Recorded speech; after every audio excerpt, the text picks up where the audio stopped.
Bem, pessoal, então dando continuidade à discussão, eu pensei novamente em fazer um último vídeo sobre o Max Stirner, né? Porque também a ideia não é acabar com essa discussão sobre o Max Stirner, porque eu acho que é muito grande.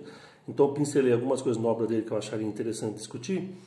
E uma das coisas que eu acho que também é importante no Max Stirner para a gente pensar é a questão da educação. Então o Max Stirner também faz uma crítica da educação, na realidade é num artigo que ele faz na década de 40 do século XIX, num jornal, né? E aí ele vai propor uma nova forma de entender a educação. Então, eu acho que nesse vídeo eu vou tentar entender um pouco com vocês como é que o Max Stirner vai propor uma educação diferente daquela que ele está vendo no século XIX, né? Que é quando você tem uma certa universalização, o início pelo menos, da universalização do ensino público, né? Então ele está pensando nisso, tipo, saindo desse ensino que estava ligado à igreja, entrando agora esse ensino ligado ao Estado. E como é que esse ensino também começa a ser interessante para o momento que a economia está vivendo, que é esse momento industrial, então você precisaria também de formação de mão de obra. Muda, obviamente, do que está acontecendo no Brasil em 2020, mas tem muitas semelhanças, né? Tipo, as discussões que se tem, né? Tipo, a criança mais pobre, ela tem que estar na escola para quê? Né? Qual que é o sentido dela estar estudando? Por isso que, isso desde governos de direita como de esquerda, né, eles propõem às vezes uma maior força, vamos dizer assim, para o ensino técnico, né? Para que esse aluno, quando acabar o ensino, que seria hoje o ensino médio, ele já saia com uma profissão. Então vamos ver como é que o Max Stirner ele questionava essa lógica dentro das escolas, lá no século XIX, nas escolas prussianas, né? Como é que ele tinha uma nova proposta de educação. Tudo bem? Bem, para isso eu peguei alguns livros dele, que alguns, eu não sei se o Plínio ainda tem condições de estar vendendo, se já está esgotado, mas enfim, são livros que eu acho interessantes para a gente conseguir discutir. O primeiro é o Falso Princípio de Nossa Educação, que tem o texto dele, umas 20 e poucas páginas, tem umas duas introduções que vão tentando demonstrar quais eram as propostas do Max Stirner. Um mais recente, que chama Filosofia e Educação, que não está falando apenas do Max Stirner, ele fala de vários autores, não estamos para ver aqui, ó. São vários autores, inclusive tem aí um desenho do Max Stirner, né? O único que está aí, um desenho, são fotos, né? E aqui tem dois capítulos, um do Silvio Galo, que ele faz uma introdução, e outro, né, que já é mais diretamente ligado à obra do Max Stirner. Tem um livro interessantíssimo, que chama o Max Stirner e o Anarquismo Individualista, né? E também, se você quer conhecer mais sobre educação libertária, eu acho que um dos principais é esse livro aqui, Rumo a uma Boa Educação, né? Todos esses livros que eu mostrei são da editora Imaginário, então eu não sei quais desses já estão esgotados, mas eu tenho a impressão de que pelo menos esse daqui ainda deve ter, porque ele foi lançado no final do ano passado, né? Bem, antes de entrar propriamente na questão da educação, a gente tem que pensar assim, como é que o Max Stirner, um individualista, né, ele está discutindo a escola, que é, de certa forma, uma produção coletiva, né? As crianças vão para a escola dentro do ambiente coletivo. Então fica aquela coisa, o Max Stirner é individualista, então ele não liga mais para essas coisas mais do coletivo. O pessoal tem que ficar muito claro que o Max Stirner, e eu deixei, pelo menos eu tentei deixar claro isso nos vídeos anteriores, é que o Max Stirner não é contra a formação de coletivos. Ele só está alertando como esses coletivos são feitos, entendeu? Ele não é contra a luta coletiva. Pra vocês terem uma ideia, nesse livrinho aqui, Max Stirner e o Anarquismo Individualista, tem uma parte que ele vai dizer: os trabalhadores têm em mãos a força mais formidável, e se eles tomassem por uma vez verdadeiramente consciência dela e a empregassem, nada poderia resistir-lhes. Bastaria que parassem o trabalho, considerassem os produtos de seu trabalho como seus e fluíssem deles. Qual é o sentido das agitações operárias que se manifestam aqui e acolá? O Estado repousa sobre a escravidão do trabalho. Se o trabalho torna-se livre, o Estado está perdido. Então está óbvio que o Max Stirner não é contra a organização dos trabalhadores. Ele é a favor da organização dos trabalhadores. Então ele deixa claro isso. Agora, qual a organização dos trabalhadores? Né? Quem são esses trabalhadores? Por que eles não ganham essa consciência? Então eu acho que isso é a questão que ele está levantando, como ele sempre levantou, né, como a gente tentou demonstrar nos vídeos anteriores. Então o Max Stirner tem essa preocupação de que as pessoas a todo momento têm valores que não são delas. Então os trabalhadores têm que construir seus próprios valores e eles vão começar a questionar tanto essa lógica do Estado hierárquica contra a lógica do capital, que também é hierárquica, entendeu? É isso que ele está dizendo. Agora, por que o trabalhador não faz isso? Que provavelmente são outros valores, a gente discutiu um pouco no início, né, no outro vídeo, que vai fazer com que os trabalhadores aceitem ser dominados. Mas ele não abre mão de que os trabalhadores se organizem. Então ele é individualista, mas ele acredita na organização dos trabalhadores, enquanto uma mudança importante. Entendeu? Então ele está questionando por que essa mudança ainda não aconteceu. Bem, pensando nessa questão mais da educação, o que eu queria demonstrar é o seguinte: por que eu fiquei preocupado com isso, né, com essa questão da educação e trazer o Max Stirner? Porque eu sou professor, eu fui professor de rede pública, né, na prefeitura de São Paulo, em Barueri, assim por diante, e uma das coisas que me aconteceram, e é normal isso, né, pessoal, quem é professor sabe, mas que me chamou muita atenção foi um dia que eu estava na escola e eu dava aula à noite. Então eu peguei um período, que é o período final da tarde. E aí quando bateu o sinal, os alunos todos saíram correndo, que nem doido, né? Um dando porrada no outro para ver quem conseguia sair primeiro. E eu achei muito estranho aquilo, né? Porque a porta ia ficar aberta, entendeu? Então se você ficasse lá mais 5 minutos, não ia ter problema nenhum. Você ia conseguir sair. Não, mas eles saíam se matando. A impressão que me deu é que eles estavam numa prisão sendo massacrados. Então eles precisavam ir embora, eles estavam angustiados. Não vi a hora de fazer isso, né? E aí eu comecei a me questionar sobre isso, né?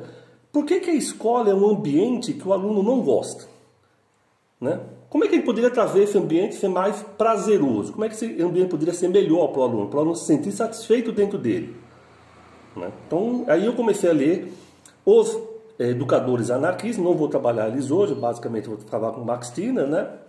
E aí a gente sabe que desde o século XIX, desde a chamada Primeira Internacional, a gente tem uma busca dos trabalhadores, dos intelectuais, aí não são os anarquistas, né, em forjar uma educação diferente daquela que a gente tem na atualidade, que tinha no século XIX, né, que é uma educação forjada para o aluno ser dominado, basicamente é isso, para que ele depois seja um trabalhador obediente, né. Então, até o Foucault, no livro O Vigiar e Punir, ele discute um pouco isso. Então, eu acho que é legal a gente pensar como é que o Max Stirner vê essa educação, né? Para a gente entender como é que se deu também esse processo. Então, na Primeira Internacional passaram esses intelectuais, trabalhadores, a partir daí surgiram propostas, né? Algumas delas, inclusive, foram aplicadas no Brasil, como as escolas modernas, que eram ligadas ao movimento operário. Então o movimento operário no início do século XX no Brasil era um movimento operário de matriz anarquista, então eles tinham uma preocupação com relação à educação tanto dos próprios operários, que eram analfabetos, como dos filhos deles, então eles criaram essas escolas, né? As principais, Escola Moderna 1 e 2 na cidade de São Paulo.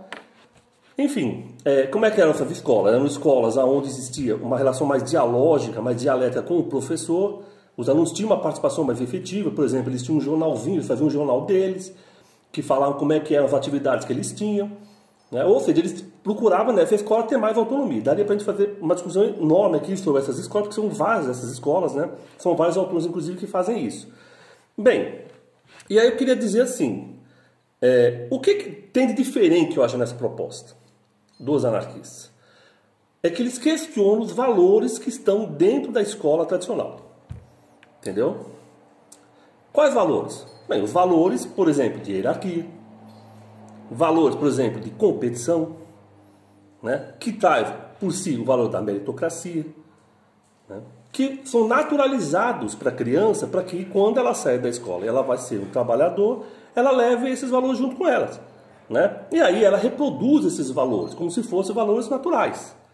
As escolas anarquistas vão questionar esses valores, vão questionar a concorrência, vão questionar a ideia da meritocracia, né?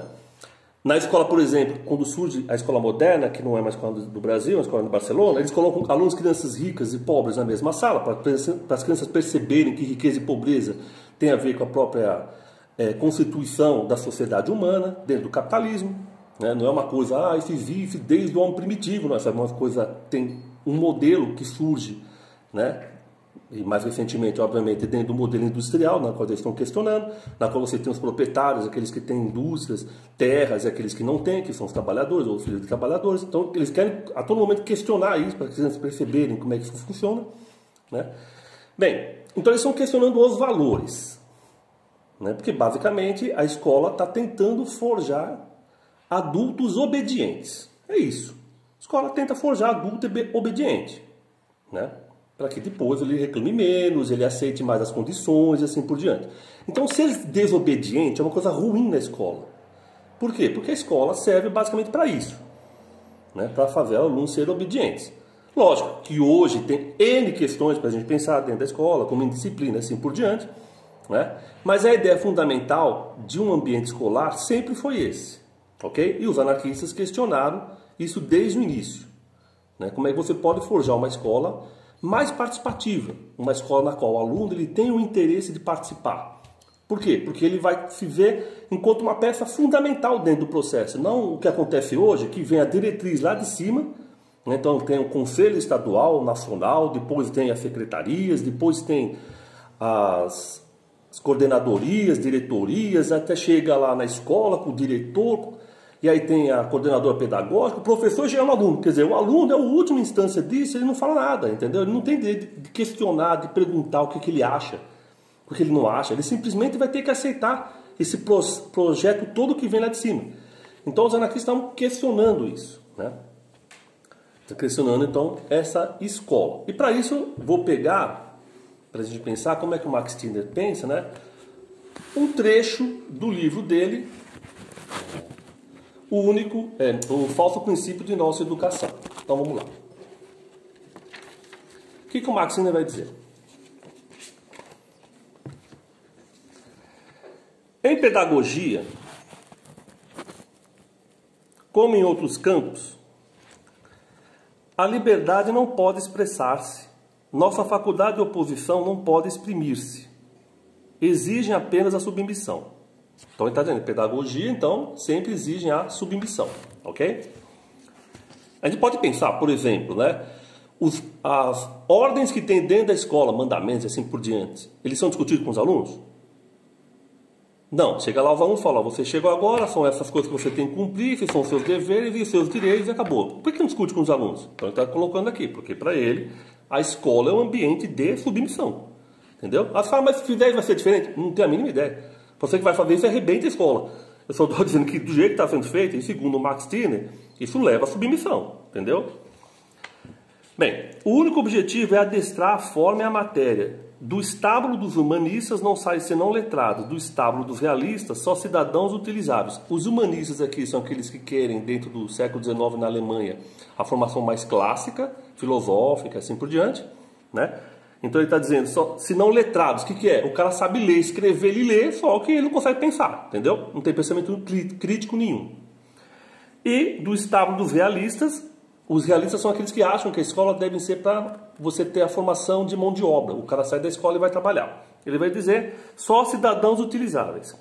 O cara vai ser mão de obra para trabalhar, ser obediente e assim por diante.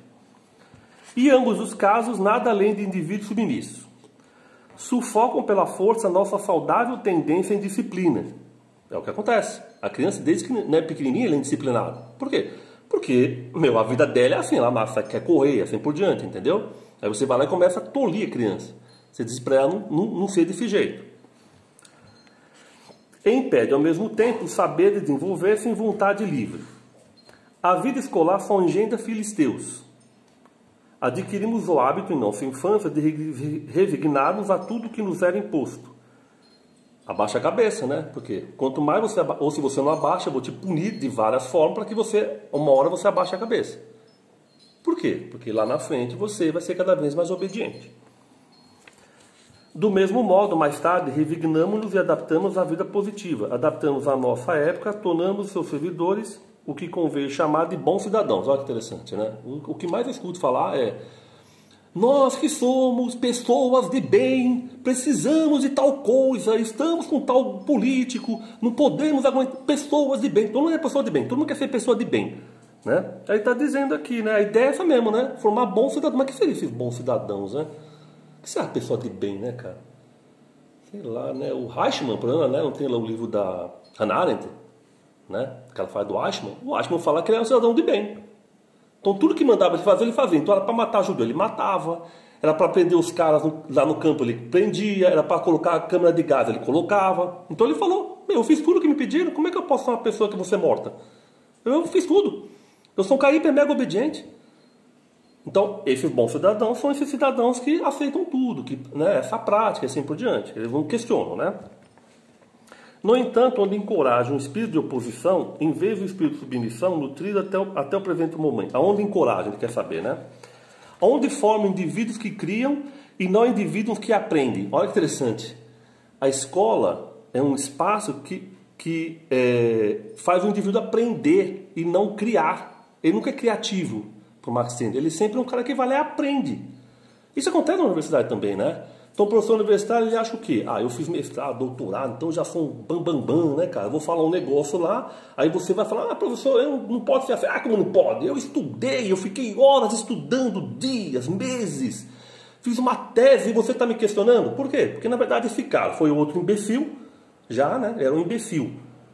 E aí ele foi galgando, conseguiu chegar nesse posto, e ele acha que os outros têm que ser imbecis que nem ele, né? Justamente porque a função é assim. Então ele está questionando. Porque a universidade, a escola, não é feito para criar. É feito para aprender. Você vai lá, aprende e acabou, né? Não é todo quando acaba a escola, você é o quê? É um cara formado. Né? Não tem a formatura. O que é formatura? Tem um fio numa forma e você ficou formado, entendeu? Isso que é formatura. Te forma. Você era de um jeito, eles vão te mexendo, você está uma formatura, vem, pô, legal, vai ficar feliz, eu estou formado. Fiz a minha formatura. O que é isso? Você entrou nessa forma e saiu formado, entendeu? Então ele está questionando. Onde o mestre se transforma em companheiro de trabalho e reconhece o saber, deve tornar-se à vontade. O que é esse cara? Ele reconhece, o professor, né, a importância dos alunos. Onde está a instituição que se propõe para o objetivo liberar o homem e não se limitar a cultivá-lo?